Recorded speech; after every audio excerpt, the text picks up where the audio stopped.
What's up, guys? Welcome to another Learn with Lex, and today we're going to jump straight into the $2 bounty builder. In the runtime in the top left, you can see where the progression is in the tournament. I'm going to show you every single decision I make, even if I make a fold that you guys might not normally make. So I call here in the small blind. It's very important to call the small blind a lot. You get great odds. And then you really want to look for things that match up well with the flop. So one thing that I see is that the 3 can turn into a straight draw, the spade can turn into running spades, and the queen is an overcard to the board. Apart from that, the board's really dry, so we're just going to get a fold from a hand like king 6 immediately, especially at these stakes because people play too tight, blind versus blind. Once they call though, I'm going to slow down. The king doesn't might seem to change much, but I don't think they're folding an 8, a 4, or a deuce. Also, people are tend to call the flop with backdoor flush draws, so the heart is actually a bad card for us. Very important to remember that a club or a diamond would be way better for us, because then all their backdoor hearts might fold, and this is something that is extremely important to remember. Now, straight into the second hand, we get pocket queens. We see a limper. That means that somebody that's just calling before the flop, generally that's gonna elicit some aggression. So this is a pretty chunky raise. We're definitely gonna re-raise and play for stacks here. Usually when you re-raise, or 3-bet as people call it, you wanna raise 3 times their raise in position and a little bit more from out of position when you're in the blinds. Now, a big misconception about 3-betting is that it's because it's 3 times the next one, but it's actually just a different word for re-raise, because the blind is the first bet, this is a 2-bet, and this is a 3-bet. If they go all in, we're definitely going to play for stacks. There's no reason to overthink this. Queens are just good enough to get it in. We take the pot down, which is absolutely fine as well. When you have around 50 or 60 big blinds, there's really no way to ever really consider folding hands like jacks, queens, or ace, king. Some hands that you guys might have some trouble with, or some hands that are pretty frustrating for people to play and run into good hands with. But I can tell you that when you have 50 big blinds or less, it's a no-brainer, unless, of course, you have an under-the-gun raise, a re-raise, an all-in, somebody calling an all-in, and then you have queens, then you might consider some things differently. And over here, we're going to be opening the queen 10 offsuit. Thank you guys for the suggestions to keep the stacks in big blinds. I completely agree. I think for learning purposes, it's important. When I stream, I like to play in chips because people love to see the big stacks and all that stuff. So, but I think that it's really good to show the big blinds. Very tempting to some of you guys maybe, but we're just getting sucked into danger here, even though we only have to pay 4 big blinds. We're not suited. Suited is being automatic defend. But because we're off-suited, we're really relying on flopping 2-pair or straight draws / straights, because when we hit a queen, we're not sure if we're good. If we hit a 10, we're not sure if we're good. It'll just make for a pretty precarious situation. Now, you saw me open 2.2 times the big blinds. That's usually nice when there's some 30, 40 big blind stacks behind you. If everybody has 50 big blinds or more, you can opt to go 2.5 big blinds. You can change these bet slider settings if you go to the settings menu in PokerStars, gameplay, bet slider, and here you can see all my settings. So before the flop, I have 2.05, 2.2, 3.2. That's more for the play from the blinds. So that's something you might want to check into, because it makes playing way more automatic.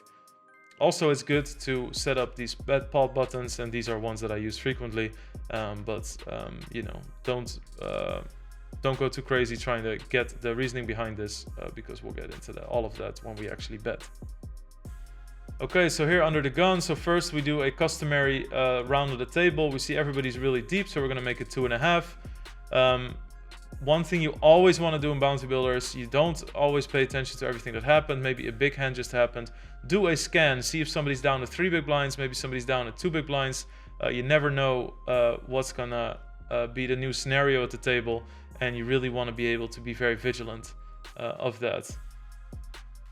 If we have a single spade in our hand, sometimes we might bet.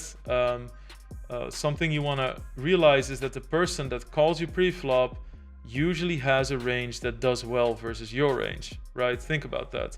If you're going to choose to play versus somebody that opens from first position, you're going to do it with a group of hands that can stand up against it, right? So therefore, you want to be very cautious when you're out of position, especially on these kind of boards. versus under the gun opens, people will play hands like king queen a lot, etc. So now we're just going to fold. We have no redeeming capabilities in our hand, so we're just going to toss our hand away. We're going to call here with ace jack suited, see what comes on the flop. And over here we're just going to fold this flop. We have somebody behind us, so this is an easy fold. Over here I'm going to defend the big blinds. We're going to check and decide what to do on the flop. It's just a min raise. We're 40 big blinds deep. They instantly check. I'm going to make a small bet. This is to protect my hand from eventual overcards and get some value from ace highs.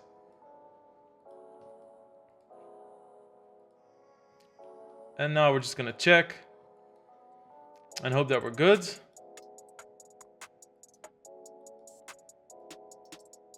I really think they will not bet a7 here, so I'm just going to call because I do think that I'm going to be up against high cards a lot. Oh, they have a king. Wow. Okay, well.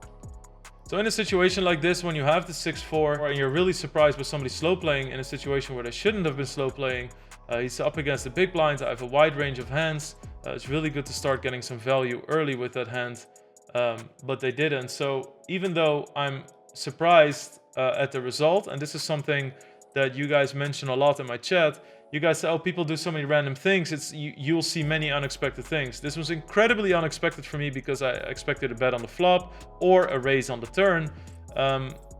But it's still, you have to remember, even though this is a surprise to me and I might lose some money in this instance, they're cutting a lot of money away by misplaying their hand. I would have lost the same amount had they bet the flop, for instance. So this is not really something to worry about. So the end result for us is the same, but they just cost themselves a lot of money by not playing a hand in the most profitable way.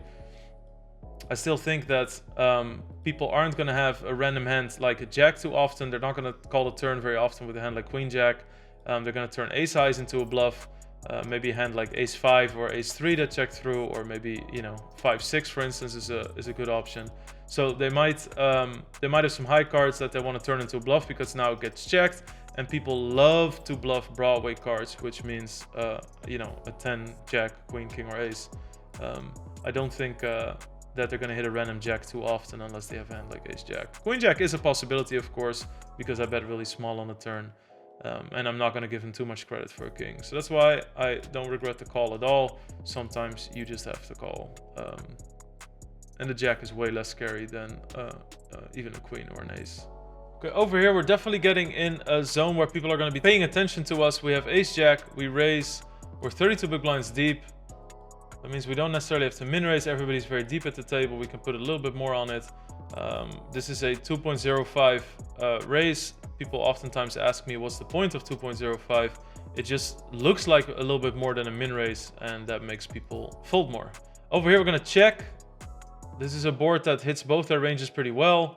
It also has a lot of really bad turns for us. This is a board we're going to check a lot anyway, so we want to check some of our good hands as well. And we're just going to check call here versus a bet and a call, and decide on the turn. We're going to check to the original better. Over here I'm just gonna fold. It's just a really dicey spot. You have to remember that even the river being a queen, a 9, a 7, a 10 could all be bad for us. A heart might possibly be bad. One of the most worrying factors is the fact that somebody bets into two people, gets called in both spots, they both check to them again and they bet again, and then there's another call. So we talk during these episodes a lot about different instances of strength, right? I don't think that this bet on the flop indicates that much strength necessarily, but this is strength, right? This person was out of position, the button is actually over here. So this is somebody showing strength / interest in the pot. This is another instance of strength because I'm the pre-flop raiser and I call on this board.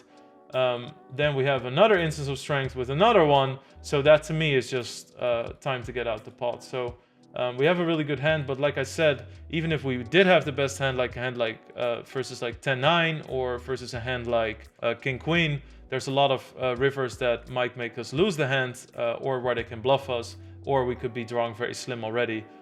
There's not a whole lot of ways for us to improve our hand, so I'm just going to fold versus two people, and I think that's going to be a good decision.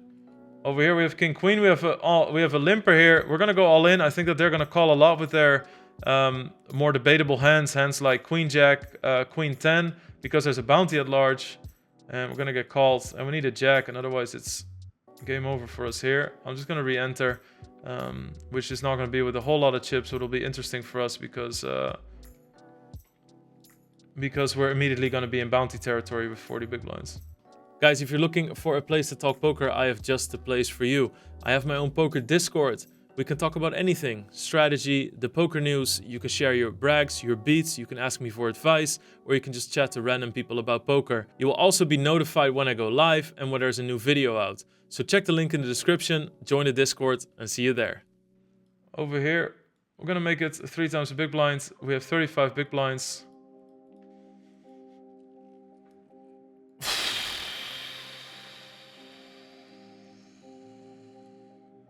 This is definitely a little bit scary, but I have 35 big blinds with jacks. So we're just gonna have to go for it. Fives. Welcome to low stakes. Nice. So the reason I was really afraid is because somebody limps under the gun, sees a raise, sees a technical all in, right? Because this player over here raised to half their stack.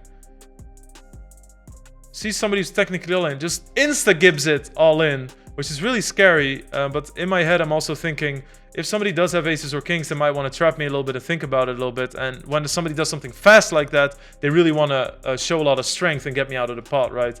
So we win a 95 big blind pot with a bounty, which is just a great scenario. So we have a button call. This is from our friends with the pocket 5, so we know they're pretty loose. We're just racing for value here. I'm not going to give this player any credit. If they go all in here, I would snap call with ace 10 because it's very unlikely that they would call a very strong hand after the button just calls.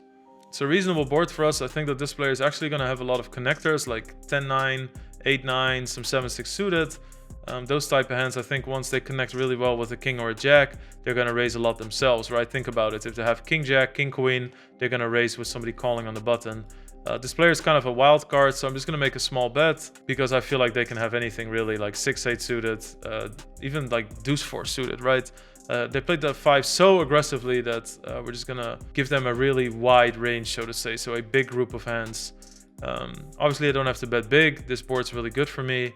I'm actually going to stick with my read. I think that there's a bigger chance that they have something like jack 8 suited, jack 10, jack 9, something like that. Maybe hand like queen 9, queen 10. I bet still bet pretty small on the flop. I'm just going to pile it in, actually. I just don't think they have a king that often. Very nice. So what you want to think about on that board, and I think that's something that's really important to remember, is also you want to think about strength of ranges, right? So like I said, when you see this situation, somebody calls on the button and they just call along. This is already not strength, right? So we're gonna take away a lot of the Broadway type situations from their hand range. That means Broadway means cards 10 to ace, right? So I'm not gonna give them king 10 suited, king queen, king jack, ace king, all these type of hands. That means that this board is really advantageous for us. Another thing to consider is you can say, okay, but they called the flop. That's true. Remember that I bet relatively small. I bet less than a third of the pot, which means that they're going to tag along with a lot of their hands.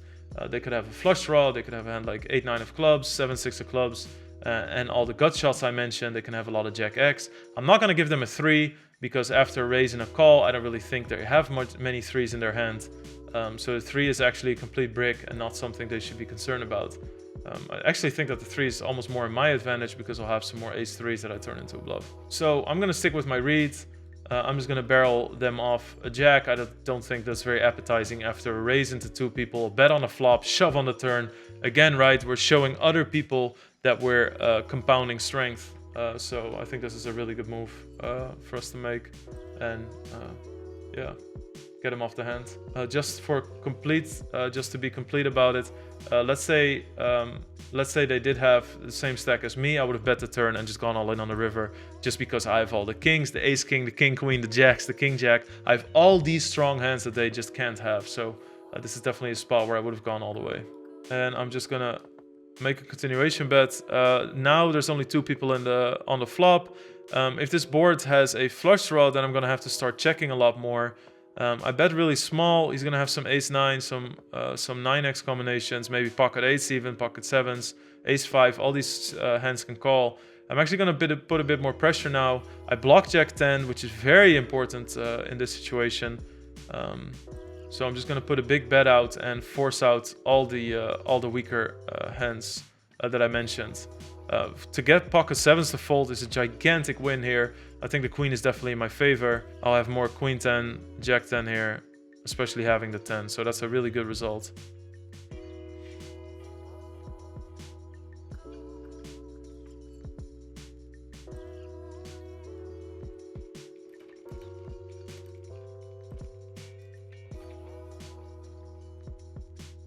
Nobody's shown an interest in the spot. We checked 3 times. I think these are excellent situations to try and take a stab at it. When pots get checked twice, you really want to consider betting. And one of the most important things you want to remember is, can I have some hands that connect well with this board? And you have to remember, I'm in a small blind. So on a board like this, I'm going to have a lot of 10-9, 10-7, 8-7, 8-9, you know, king deuce suited, ace deuce offsuit. I have all these hands and nobody shows an interest. What's really important is make a little bit of a feisty bet when it gets checked twice. You know, you can definitely get away with some like 150 bluffs, but if somebody has pocket 3s, they're just going to call you when you have 150, and you have to understand that that's exactly the kind of hands you're betting against, because people check all the way to the river. So if they have something, it's going to be very marginal, but marginal looks very appealing to call with when you make it very cheap. So make sure you bet chunky bets. And I think that one of the biggest things you can do in micro stakes is make these kind of bets. Think, does my range apply to the board? Have my opponents shown weakness on 2 boards? Take a stab at it. This is so insanely important. And oftentimes people don't realize this is what sets big winners apart from people who don't win as much, or people that don't win at stakes. It's not about how many times you win ace king versus queens, because we all win those the same at the end of the day. It's picking up dead money, money that's in the pot, money that nobody wants. I can promise you right now, if I checked, I would have lost this pot, but I won 672. That also means that if we double next time, we're going to win twice the 672 as well. So it's a compound effect throughout the whole tournament. All these little pots that you win are going to be magnified every time you double. So extremely important. Okay, so our favorite friend limped under the gun again. Last time he did that with 5s and he went absolutely bananas after. So that's important to remember. There's a bounty there, so this might really... And this, I made the mistake myself. You see this? I'm recording 3 of these videos at the same time, but that's no excuse, because sometimes you'll be playing 4 tables as well. I made the mistake. I had not seen that this player was all in. And what did I tell you? Scan the bounty table when you sit at the table. It happens to me all the time too, and that's why I drive it home so much. You have to scan the table to see what the scenario is. Would have made a difference here? No. But if they had had 2 big blinds or 3 big blinds, I might really want to adjust my raise sizes so that I could possibly isolate the bounty. 1 big blinds we're definitely calling. When we hit our ace or a king, I'm going to be expected to be good oftentimes. I will say that my hopes are at 0% now. Wow. Okay, yeah. Alright, so it's really funny that I ran into my own mistake there. This we're going to raise ourselves. There's a bunch of 20 big blind stacks, so we're just going to make it 2.2. We have a big stack ourselves. It's a mix between big and semi-short. You know, 30 big blinds, 20 big blinds isn't really short yet, so 2.2 would be a nice one to open with. We're just going to fold here. We're pretty much never calling here. If they shove 17 big blinds, we're also not calling. Always think about position. Don't look at the bounty and think, oh, here we go, we can win a bounty. I'm opening from under the gun, the first position, the strongest position. They are going all in from the second strongest position. So even if they go all in for a lot less, make sure that you keep that discipline up. You really don't want to defend with weaker offsuited aces when it's versus earlier positions. Versus later positions, you're going to have to. Their range is going to be so wide that it's worth it. Also, they're going to be bluffing more on ace-high boards, so you're going to make some money there too. Obviously, you're going to face some tough decisions, but that's just something you're going to have to learn to deal with. Something that's very important is that trying to avoid a tough situation isn't always the road to success, right? you make a mistake by avoiding some tough situations. Now, getting into tough situations, you just have to learn to deal with it, and that's the next step in the process. I think a lot of times when you guys are going to start applying these things and you see me do them, you're going to think, oh, that was easy. Lex told me to do this, so I'm just going to raise with this hand, and now you're in a situation where you don't really know what to do, but you have to always understand you're one step further in the process, and the mistake that you make there is going to be less big than at the start of the process. So it's the same for me. If you look at the poker coaching videos that I post with my coach on my channel as well, there's tons of new things that I learn, and I'm going to apply those things, and all of a sudden I'm in situations where I'm normally not in, and I'm going to make new mistakes. But then it's on us to fix those mistakes next, and just keep plugging away at it and keep applying what you learn. All right, so that concludes our video. We saw some interesting spots. I think that especially with timing tells, we saw some interesting things when the person under the gun went all in. I think another really important part is us assessing where our opponent's cards are coming from, especially with that situation where I had the ace-10 and I made a big bluff on the player to the right of me. It just didn't make sense for them to have a good hand on that board, and that made us decide to pull the trigger. So make sure that when you make a bluff or a value bet, that you go through the hands from the start, because that really decides a lot where their calls are going to come from. If you just think, well, there's a king and they call the flop, so they're going to have a king a lot, but then you forget the fact that a lot of the good kings would have done something before the flop, you're going to make some mistakes. So pay attention to that. If you have any questions, always drop them down in the comments. Much love. Thank you for all the feedback on these videos. Like, subscribe, really important. The channel growth has been amazing and it's really motivating to do more. So see you guys next time, and thank you very much.